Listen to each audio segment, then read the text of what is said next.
Afternoon, everybody. I'm going to start with an update on counter-ISIL operations.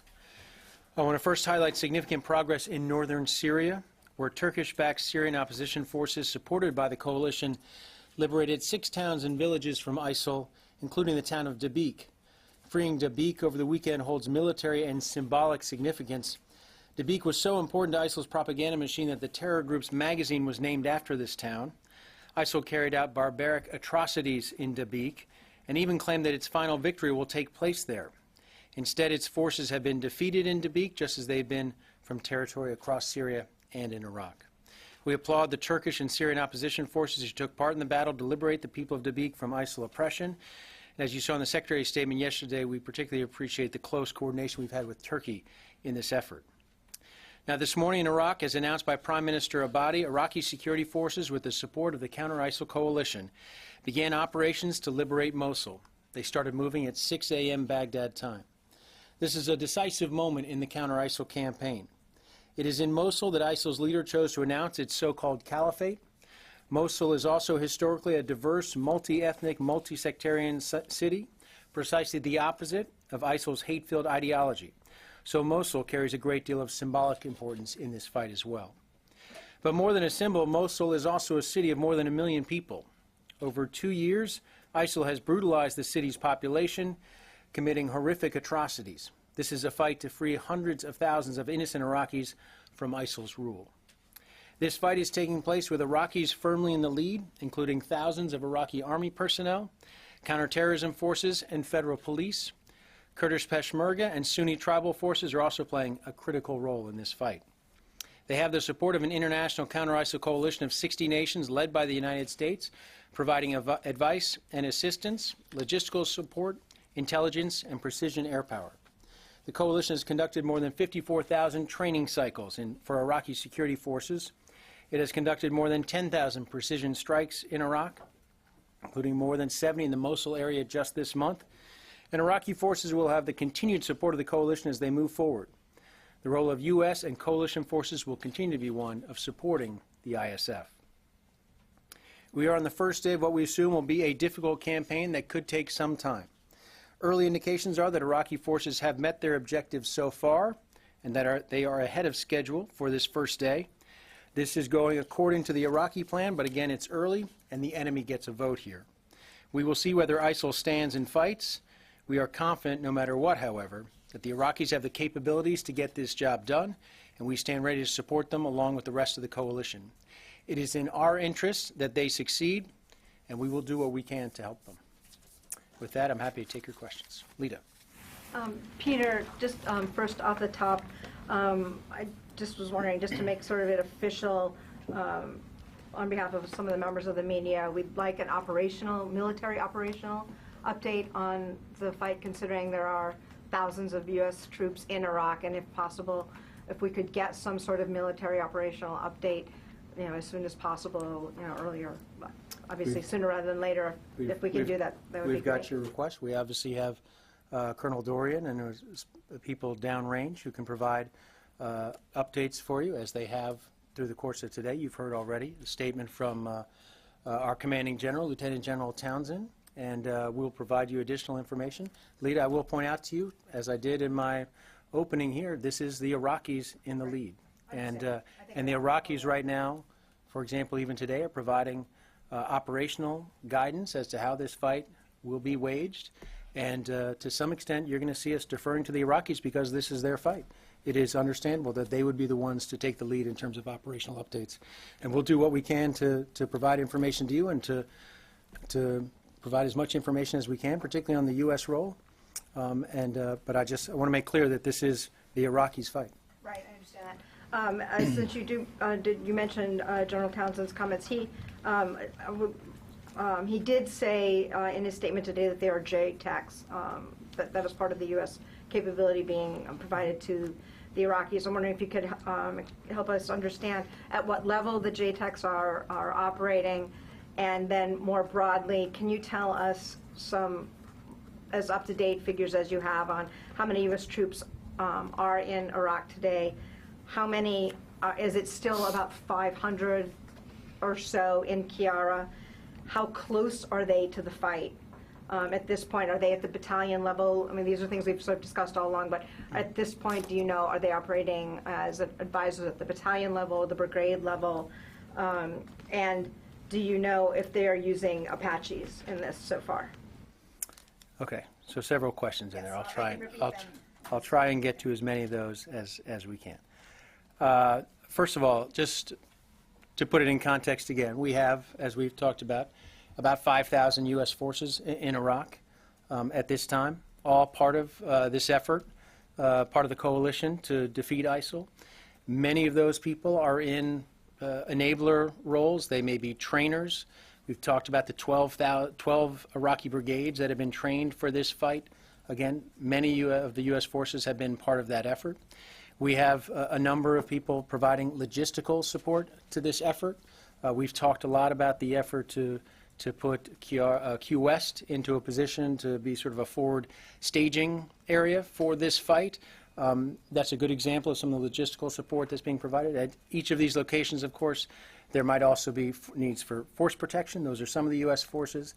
And we have some people in the train, advise, and assist mission as well with Iraqi forces. They've been primarily, up to this point, as we've indicated, at the headquarters level. The commander there, General Townsend, has had the authority to use advisors at a lower level. He has, up to this point, used that very sparingly. And as the course of this fight plays out, he'll determine what the appropriate use of our forces are in that context. But I'm not going to get into specific numbers today, particularly on the first day of this effort.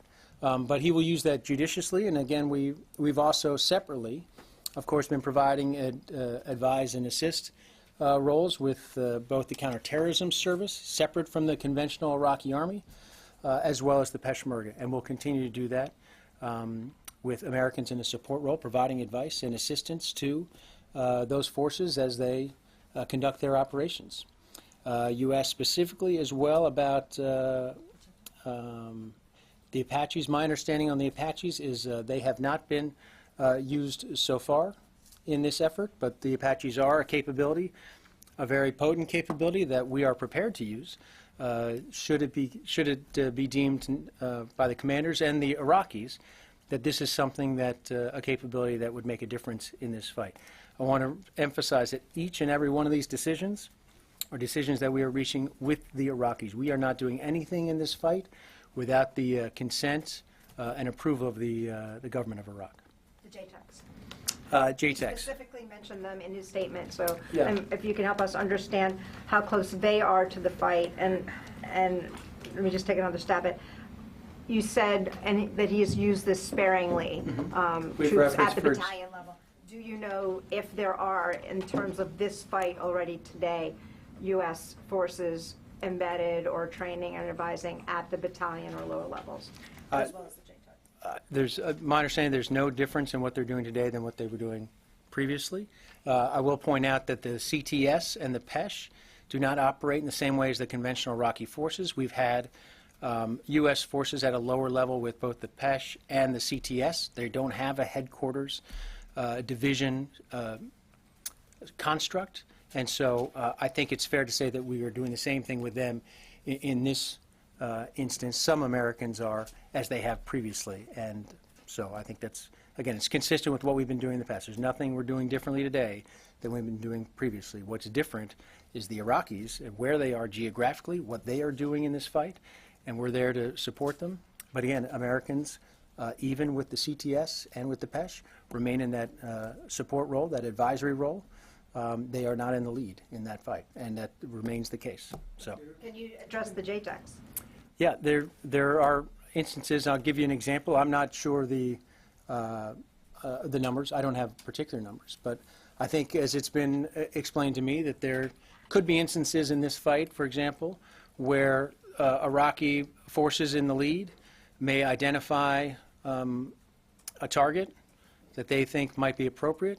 They would convey that information to an American that would be behind the forward line of troops, behind the line of action, and that information would then be relayed to a command and control center obviously we have aircraft in the air, and so, for lack of a better term, a middleman who could relay that information about a possible target.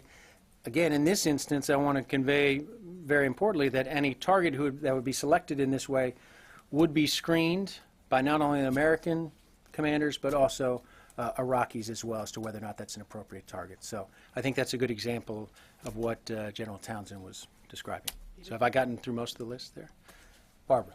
But until now, U.S. military commanders had always said they didn't really see a need for this type of forward air control capability. So my first question is, can you tell us what changed that led them to now believe they need this capability? I'd actually, Barbara would prefer that that question be put to General Townsend. This is something that he identified in his statement today. This is not a capability we, to my knowledge, have used very much, and I believe he's looking, and I don't want to put words into his mouth, forward-looking as to what might be required in the course of this campaign. This is a big city. This is a large area. This is an area where this will be a significant fight, and I think that what General Townsend has talked about, the unique capabilities that America can bring to bear, that the coalition can bring to bear in support of the Iraqis. He's got a suite of capabilities that he could employ, and this is one of them. But I don't want to get out ahead of him in terms of the actual use of this capability. Sure. And can you tell us, does he have the authority to permit U.S. troops to actually enter Mosul as Iraqi units and PESH units move further forward, enter the city, and move into the city? Is it still an open question whether U.S. troops will go with them? Will U.S. troops enter Mosul, or is that completely off the table? Barbara, I think we're on day one of what we expect will be a lengthy fight here. I'm not going to look ahead to the future. At this point, we are focused on the here and now and how this is playing out. Well, you're not ruling it out. I'm not ruling it in. I'm not ruling it out. We are on day one, Barbara. We are barely got this thing started.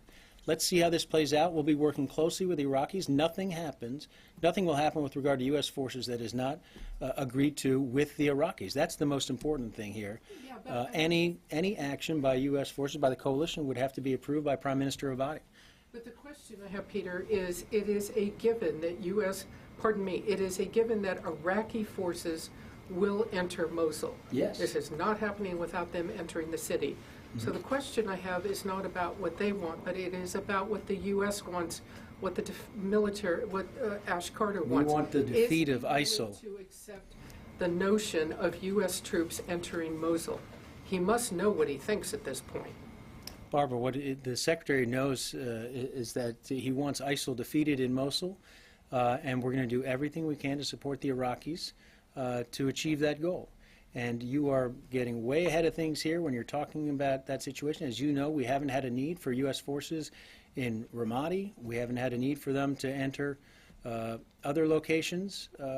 And so we'll see how this plays out. We'll work carefully, coordinate with the Iraqis, work closely with our coalition partners as well.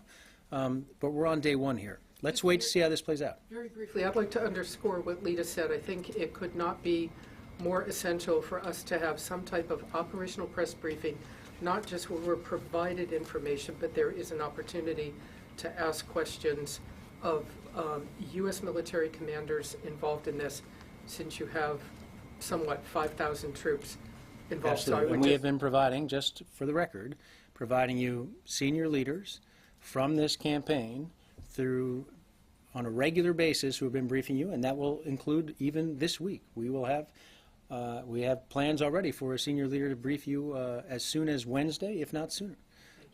So keep tuned to your schedule, but we will make every effort to provide information to you, including in particular from people downrange who are in the thick of this. But we have to acknowledge these are people who are very busy right now and trying to do their day jobs, and they're being as helpful as they can be. And we sincerely appreciate that, and I know I hope appreciate the information I'll be able to convey to you soon.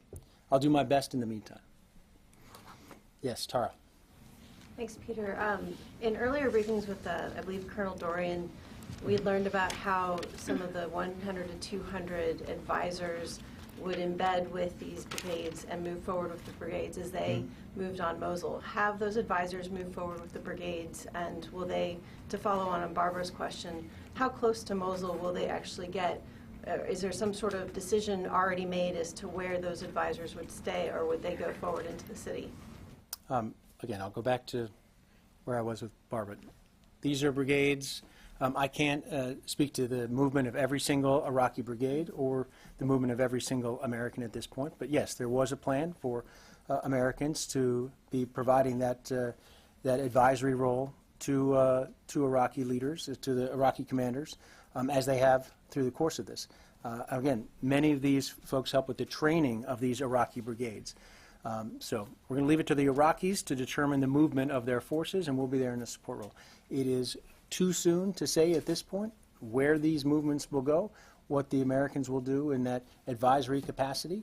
But what is important is that it will be Iraqis in the lead. It will not be Americans.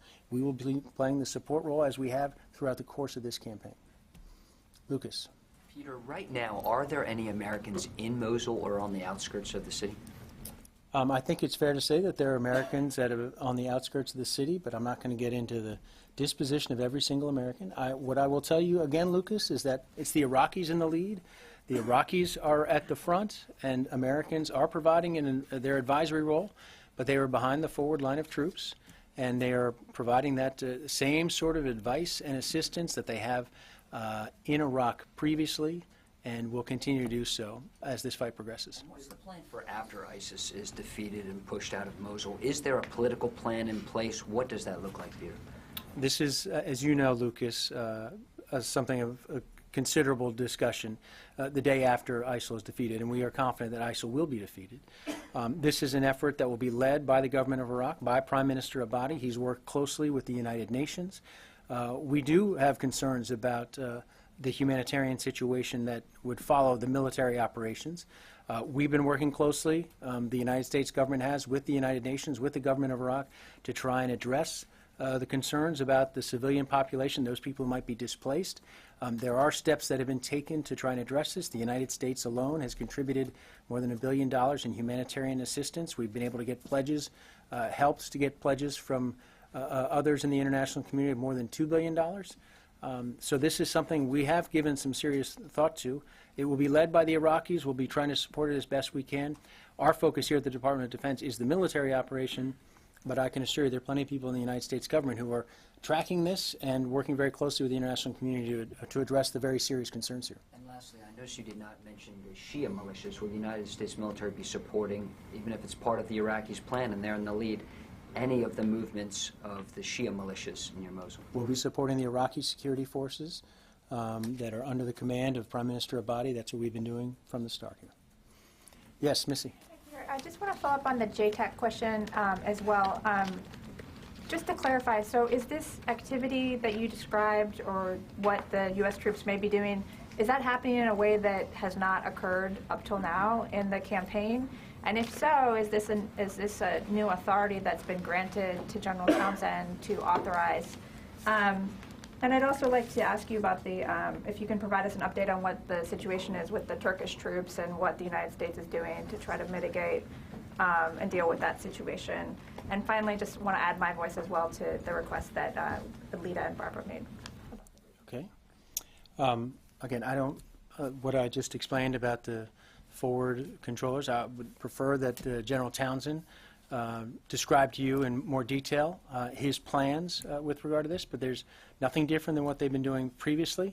And I'm just talking about a capability that he has the ability to use, but whether or not it's required, that's something we'll have to wait and see. But the capability is the same capability that has been employed previously, or it's something new? That's my question. My understanding is that it's the same authority he's had for some time. And has been employed previously. I'll leave it to General Townsend to I don't have documented detail here about each and every instance in which it's been used. Sorry, then the Turkish troops? The Turkish troops, I don't have a particular update for you. I'd leave it to the government of Turkey and the government of Iraq to describe what's happening in terms of operationally there. We have encouraged both governments to address any issues that may be present there, but this is something we best left to the Iraqis and to the Turks to speak to. Idris? So out of the 5,000 plus troops in Iraq, you said many of them are sort of working one way or another for this Mosul operation. Do you have a percentage or a number of generally how many American troops in one way or another are focusing on this Mosul operation? Idris, I don't have a direct percentage, but we have to remember this is, by an order of magnitude, the most significant military operation yet in this campaign in Iraq. This is the biggest military operation certainly by the Iraqis yet. And so I don't want to, if we had someone who trained Iraqi forces at al-Assad or Taqadum previously, and those forces are now part of this fight, I would argue that they are part of the Mosul, they contributed to the Mosul effort. So I think there are a significant number of Americans who are, have helped get us to this point. There may be a reduced number actually physically, geographically involved in it at this time, but plenty of Americans have contributed to getting the Iraqi forces into the position where they're able to carry out this fight, particularly with the training. There's been a substantial commitment to train not only Iraqi conventional forces, but federal police, the counterterrorism forces. These are the people who, particularly the CTS, who have made such a substantial contribution to this effort. The Iraqi security forces overall have. Many of those, if not a substantial majority, have had training by Americans, and they are a more capable force as a result of that, and we were happy to play that role. Likewise, there are a significant number of our coalition partners who have been critical to that training effort as well, and we're thankful for their contribution to this in addition. Separately, sorry, if I may just add another question. What happened to the USS Mason on Saturday off the coast of Yemen? Do you have any more clarity on that?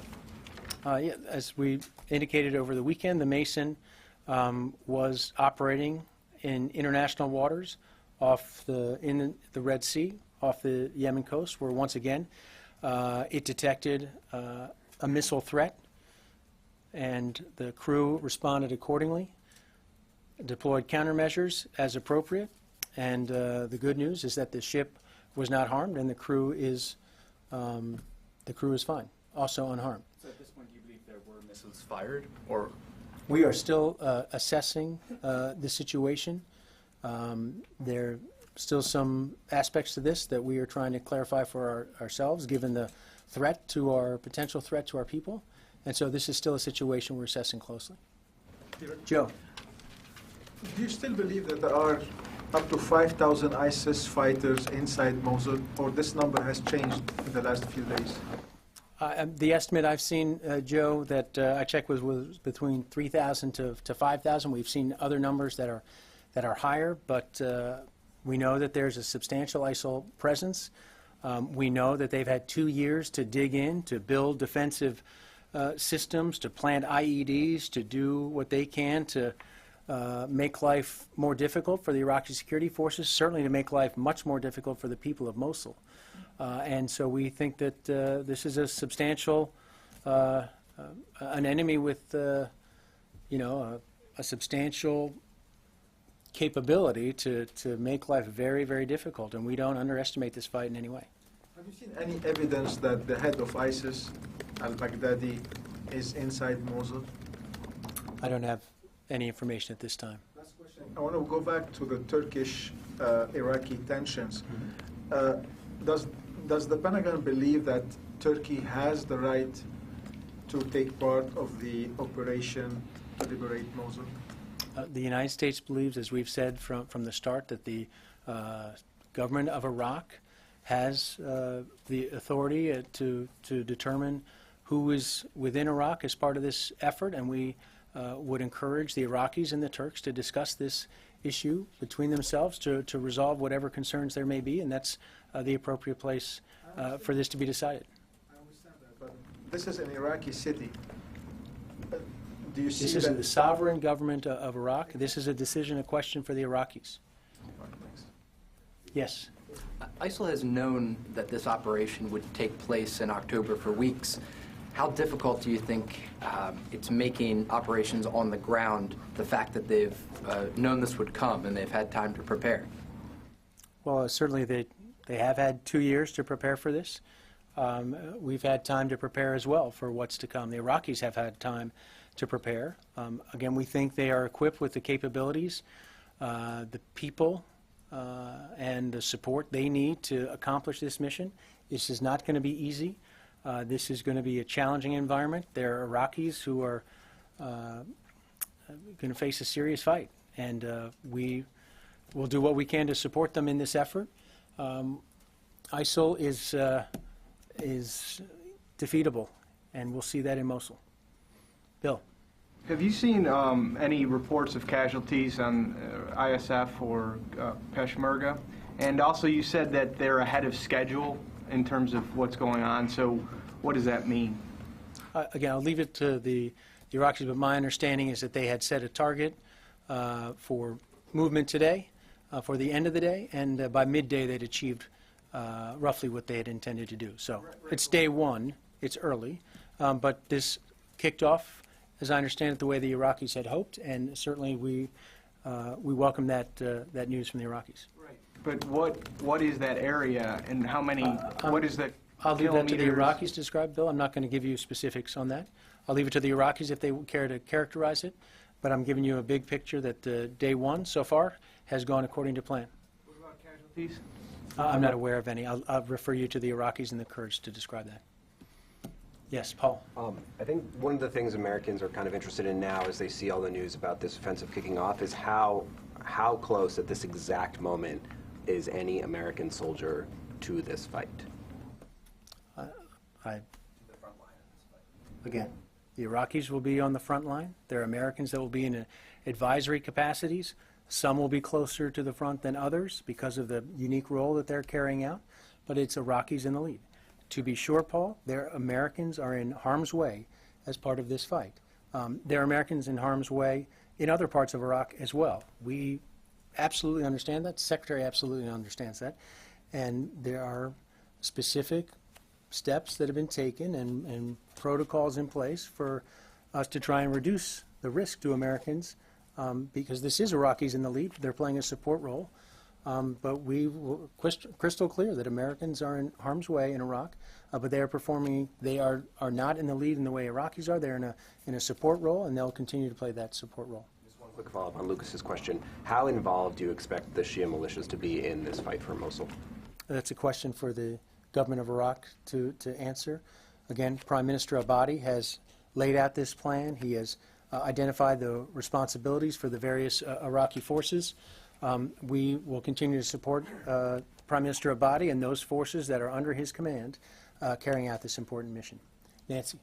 I'd like to follow up on Paul and Barbara's question, please. I was wondering if we could get more clarity.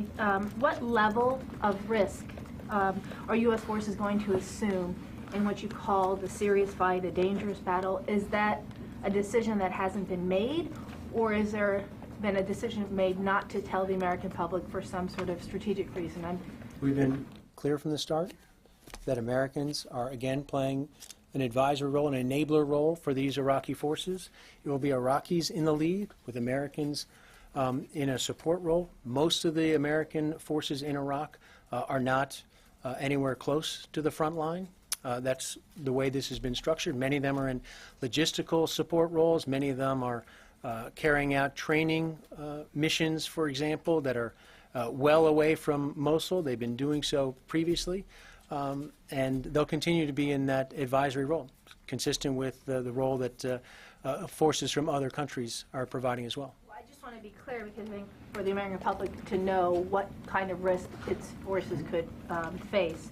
You said that they're not near the front lines now. Is that the intention or the plan throughout the plan, or could there be a point where they're in fact in Mosul proper or closer to the front line? Again, the role of the U.S. forces today is no different than up till this point. As you know, we've had fights for Fallujah, for Ramadi, for Heat, for Rutba. Americans have been in an important enabler position where they've been supporting Iraqi security forces with, in particular, the CTS in the lead, the Iraqi security forces, the Peshmerga in the lead.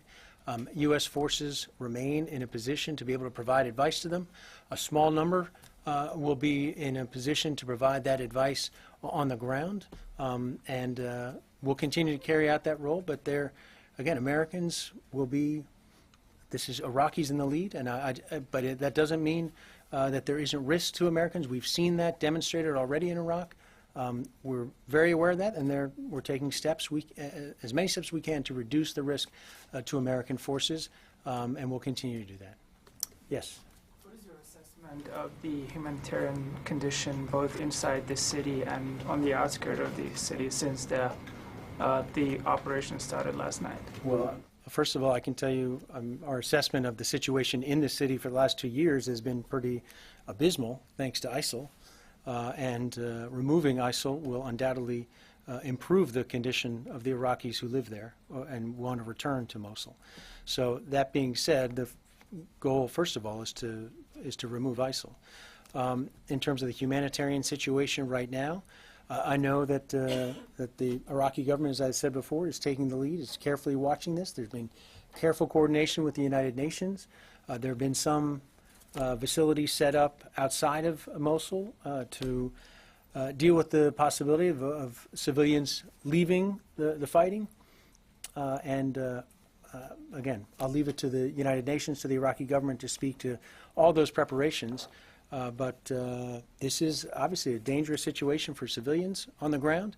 And I know one thing that the Iraqis have been doing is trying to reach to the residents of Mosul, both by radio broadcast. There was a drop of leaflets, thousands of leaflets in Mosul, and my understanding is that there may be as many as 7 million leaflets dropped in the next 48 hours or so to try and educate the population of Mosul as to the safest way to conduct themselves as this fighting plays out.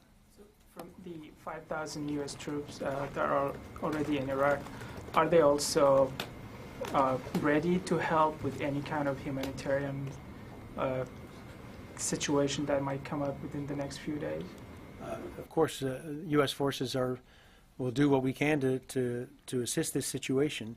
Our focus right now at the Department of Defense, of course, is the military operation that's being carried out.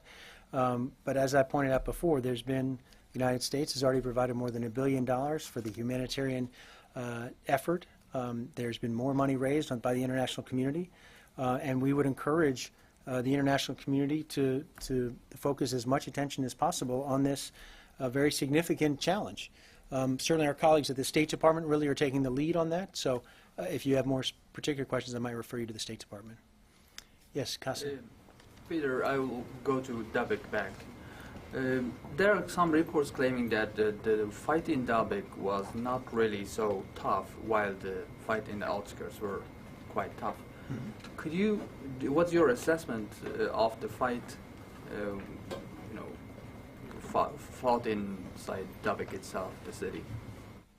Our understanding is that the ISIL resistance in Dabik was not as substantial as some at first feared, given the fighting that's taken place around there. My understanding is there's still resistance around Dabik even today.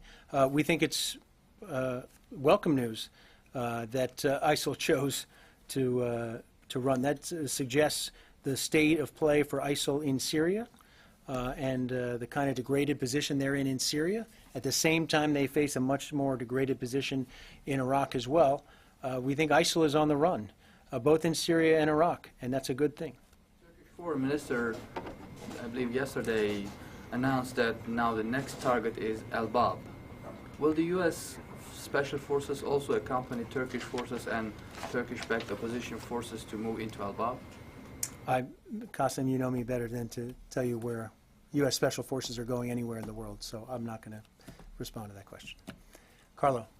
Just following up on Ms. Yincho's questions about Turkish forces. President Erdogan said today not allowing Turkish forces into Mosul would be out of the question as the campaign progresses.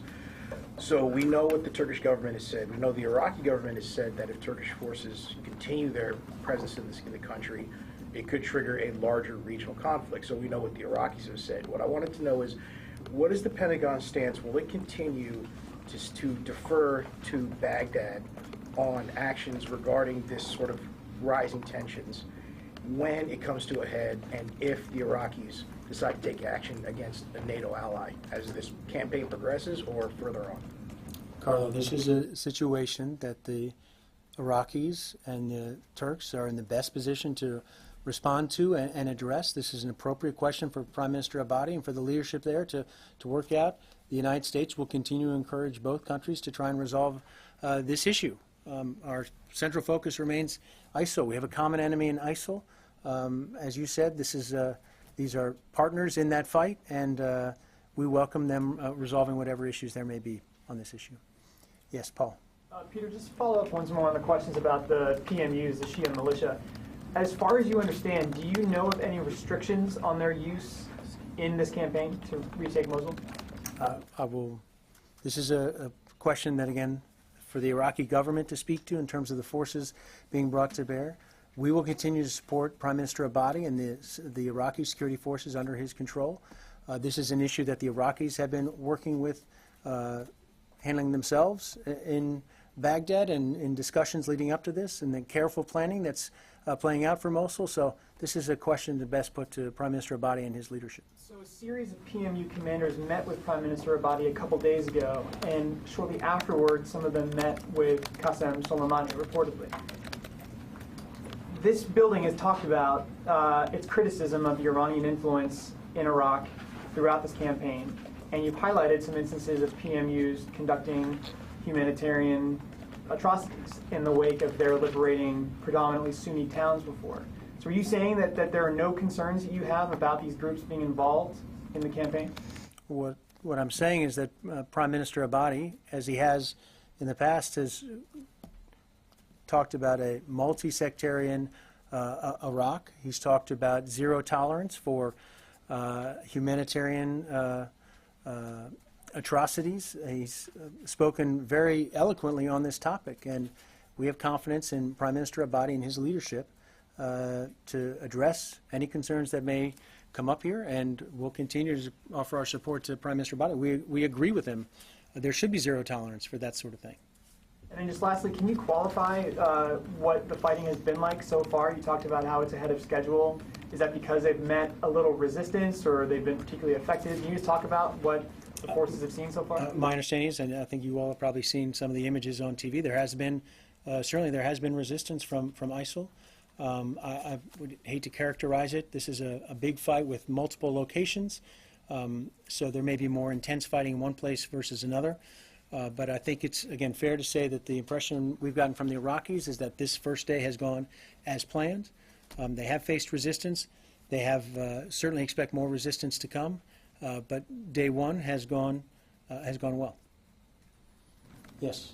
Julian Borg from The Guardian. Could you say a bit more about the 7 million leaflets? What are they telling the civilians to do? Predominantly to get out or to stay safe in place, or both? I haven't read them myself, but what's been conveyed to me is that these leaflets, for one, make clear to the people of Mosul that help is on the way and that Iraqi forces are on the move towards the city and to the ultimate liberation of Mosul. My understanding is there may be some specific guidance as to the safest place to be in your home, for example, if there are airstrikes or artillery or if the fight comes to your neighborhood. And my understanding as well is that there may be some encouragement for those in Mosul to actually remain in their homes, particularly in certain parts of the city, because they may be safer in that context than trying to flee the city at a time when it's very hard to distinguish ISIL fighters from average innocent civilians. So that's the gist of the leaflet, but I have to admit I do not have one in front of me. Louis. Peter, you mentioned earlier, I think a couple of times now, that only a small number of American forces might be exposed to risk on the battle lines. Can you I believe what I said, Louis, is that Americans in Iraq are in harm's way right now, and we do not lose sight of that. Specifically for this operation, though, I think you did say a small number. Can you quantify that? I mean, what actually are you talking to about, and are you referring to the Special Operations Forces that are accompanying CTS forces? I don't have a specific number for you, but it is the small number of Americans who might be in the advisory role, again, providing advice in particular to CTS and Peshmerga forces, as well as some as well as the Iraqi conventional forces. Those American advisors remain behind the forward line of of troops, but they're in a position where they're providing advice in obviously a combat environment. And so they're taking the precautions you would expect for them to take. There are rules about their activities. So, again, it is Iraqis who will be in the lead on this fight. Those Americans who are out there are providing an advisory capacity, in particular to the commanders in a sort of headquarters setting. But as you know, in this fight, the headquarters, particularly with the terrorism forces, the counterterrorism forces in the PESH, are in the battle space itself. So they're not back in a building some miles away, if you will. So. Can I follow up on the Mason as well? You kind of indicated there that this assessment that's going on is to see what actually happened there. Mm-hmm. Do you have any confidence that the 2 earlier episodes last week that triggered the retaliatory strikes, that there was no doubt that those missile attacks actually did occur? Yeah, we have high confidence that those are very real threats. So they did occur, but you are having some less confidence that there were attacks this weekend? We are, again, absolutely confident that the Mason itself detected an inbound missile threat on Saturday. There were multiple threats, and we're working through our assessment right now to see, from a technical standpoint, everything that those sensors detected and the risk posed to the U.S. service members on the ship. And it's something we're working through right now. But this was a very real threat, and it has been over the last week or so for our forces. You saw what happened earlier to an Emirati ship, and we are taking this very, very seriously, as you can understand, because of that. And we will continue to take every step we need to protect our forces in that part of the world as they conduct their routine operations and as they do their part to ensure commercial traffic through that very important waterway. Can I Yes. ask a clarifying point on that? Hold on, let me move over to people who have a question. I'll come back. Gary? Yeah, Peter, obviously there are 1 million plus civilians in Mosul. What's the US assessment about how many of those are likely to die as a result of this operation, and what advice are you giving to the Iraqis to minimize civilian casualties? Well, Gary, I just spoke a short time ago about these leaflets that have been provided and the advice that the Iraqis have been providing, and that in some instances the encouragement would be for people in Mosul to remain in their homes because it might be a safer place as opposed to trying to exit the city. And again, this is something that we're watching very, very closely. I think the Iraqis really have taken the lead in terms of trying to reach out to the citizens of Mosul. There have been, as I mentioned before, radio broadcasts. We had television broadcasts from the Prime Minister early this morning. So there is an effort to try and reach out to the people of Mosul to try and make them as aware as possible of what's to come and the dangers they face. And they're not insignificant, of course. Thousands will die, though, won't they? I'm not in a position to make an estimate here. What I will tell you is that everything we're doing in support of the Iraqis, including our combat air campaign, will continue to be done with the utmost precision, and that every single thing that can be done to reduce the risk of civilian casualties, including with regard to the air campaign, will continue to be carried out with the rigor you would expect. Yes, sir, in the back. DRT World. To go back to Turkey, can you confirm whether the US Chief of General Staff, when he met his Turkish counterpart yesterday, did they discuss how Turkey and America will cooperate, not just in northern Iraq, but also in Syria? I wasn't there for the meeting, so I can't read it out, but I'm quite confident that Chairman Dunford would have had an engaging conversation with his Turkish counterpart about a range of issues, including, of course, the fight against ISIL. Qasim and then Nancy. About the tension between Iraq and Turkey, that's fine. You leave it to the Turkish and Iraqi governments to resolve it. But what does the Pentagon recommend to the Iraqi government to do with respect to the Turkish request? Qasim, I've said this multiple times. Our advice to the Iraqis and to the Turks is to sit down and discuss these issues and resolve these issues. Prime Minister Abadi has made clear that forces operating in Turkey, international forces, need to be there at the consent of the Iraqi government. We agree with that position, and we encourage the Iraqi government and the Turkish government. Both have an ample interest in seeing ISIL defeated in resolving these issues, and we certainly are hopeful that that can be done. So this means that the Pentagon doesn't have any kind of recommend to the Iraqi government with respect to somehow fix Turkey into that operation, or any kind of proposal. We think there's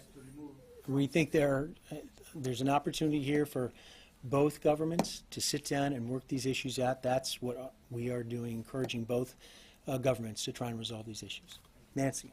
I just want to follow up on Louis' question. So it seems on the Mason, it seems that a determination has been made that some kind of missile was launched. Is one of the things you're looking at is whether that missile was aimed at the USS Mason? Is that a fair assessment in terms of where you are in the investigation? Just the systems on board the Mason detected multiple inbound missiles, as they did earlier in the week. And we are working through right now exactly the nature of that threat. There are a variety of things that we're able to do with the ship and its systems to try and analyze some of that data. There are substantial distances here that factor into it, and it's a highly technical review that's taking place. So our assessment is ongoing with regard to the Mason specifically on Saturday. But is it possible that there were missiles that were launched and maybe not aimed at the Mason? Is there any indication they were aimed at potentially? Or are you looking at whether they're aimed at other ships from other nations or a commercial ship, anything along those lines? The way the systems work is that the Mason detects what it determines to be a threat to the ship itself. In some instances, it may be that they're not able to determine the exact intent of that weapon or whoever pulled the trigger on it. But the bottom line for the ship and its crew is that if it senses that there is incoming danger, that it needs to respond accordingly. And that's what they've done. But it's possible that the systems would indicate a threat even if it's not aimed at it, that it may be... That's possible, but the system is designed to protect against the possibility that this incoming threat will harm the Mason itself and its crew. Okay, I got time for two more. Paul? I just want to follow up on this question about the PMUs. Is it possible, is some of the American advisory assistance going to these units that are involved in the Mosul fight? No. So is the position that while it is up to Prime Minister Abadi to choose who's involved in this fight, the U.S. is not cooperating with these groups? The U.S. is not providing support to those groups. That's correct. But those groups are interacting with and coordinating with groups that the U.S. is providing support to. I'll leave that to the Iraqis to spell out what role they're playing. We're not providing support to those groups, and we haven't from the start of this campaign. Last one over here. Is the U.S. comfortable, given that there's disagreements between the Turks and the Iraqis? There are disagreements apparently with some of the Shia militias saying that they're going to act in certain ways despite the assurances from Abadi. Moving forward with the Mosul operation, when so many of the players are still at odds with each other, does that not cause some sort of danger as they come closer and the fighting intensifies, that things could fall apart? I look at it from the opposite prism, if you will. What we see happening in Mosul and the movement of the Iraqi forces today, in some respects, signifies the cooperation those various groups within Iraq are actually engaged in right now. You have Iraqi security forces working with the Peshmerga. That is a testament to both the leadership of Prime Minister Abadi and the leadership of the Kurdistan Regional Government that they're able to work out this kind of arrangement. There are other instances in which these multiple groups with areas of difference have been able to set those differences aside for the greater good of Iraq. And the greater good for Iraq right now is removing ISIL from Mosul and from all Iraqi territory. And that is the common enemy. It's been a uniting thing for Iraq. We think that's a good thing. We share in that effort, and we're doing what we can to support it. So again, our hats off to the Iraqi security forces and to Prime Minister Abadi. As this effort kicks off, we wish them well, and we'll continue to support them as best we can. Thanks, everybody.